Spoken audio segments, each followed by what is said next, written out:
Hello students, welcome to Kshitij. So students, आजच्या लेक्चरमध्ये आपण नुकत्याच झालेल्या एमपीएससी राज्यसेवा पूर्व परीक्षा 2026 मध्ये जो काही पेपर झाला त्यामध्ये आपण त्याचं सब्जेक्ट वाईज अनालिसिस बघणार आहे, ज्यामध्ये कोणत्या विषयावरती किती प्रश्न आलेले, तसंच त्या सब्जेक्ट मध्ये पण आपण डिव्हिजन केले. जसं सायन्स एक एक्झाम्पल पकडलं तर त्याच्यामध्ये फिजिक्स वरती किती प्रश्न, केमिस्ट्री वरती किती प्रश्न आणि बायो वरती किती प्रश्न आले याचं पण आपण अनालिसिस करणार आहे.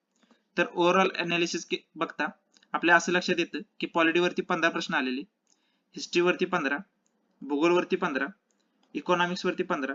सर्वात जास्त हे प्रश्न आपल्याला सायन्स मधून पाहायला मिळतात, ते म्हणजे 20 प्रश्न हे सायन्स वरचे आलेले. चालू घडामोडी करंट अफेअर्सचे 15 प्रश्न, एन्व्हायरमेंटचे 5 प्रश्न. तर मायक्रो अनालिसिस बघूया. तर सायन्सचे जे काही 20 प्रश्न आलेले त्याच्यामध्ये फिजिक्सचे 6 प्रश्न आलेले, बायोलॉजीचे 8 प्रश्न, केमिस्ट्रीचे 6 प्रश्न. पुढचा सब्जेक्ट जिओग्राफीचे टोटल 15 प्रश्न आलेले, त्याच्यामध्ये वर्ल्ड जिओग्राफी म्हणजे जगाचा भूगोल 3 प्रश्न, इंडियन जिओग्राफी 8 प्रश्न, जो काही महाराष्ट्राचा भूगोल आहे त्याच्यावरती 4 प्रश्न. इतिहासाचे टोटल 15 प्रश्न आलेले, याच्यामध्ये आपण दोन डिव्हिजन केले होते, एक एन्शियंट मिडिवल आणि दुसरा मॉडर्न. एन्शियंट मिडिवल ज्याला आपण मराठीमध्ये प्राचीन आणि मध्ययुगीन म्हणतो, त्याच्यावरती टोटल 7 प्रश्न आलेले, आणि आधुनिक भारताचा इतिहास त्याच्यावरती आपल्याला 8 प्रश्न आलेले पाहायला मिळतात.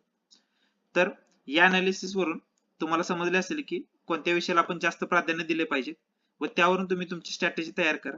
तर अशाच इम्पॉर्टंट माहितीसाठी आपल्या क्षितिज IAS या YouTube चॅनलला सबस्क्राईब करा. थँक्यू.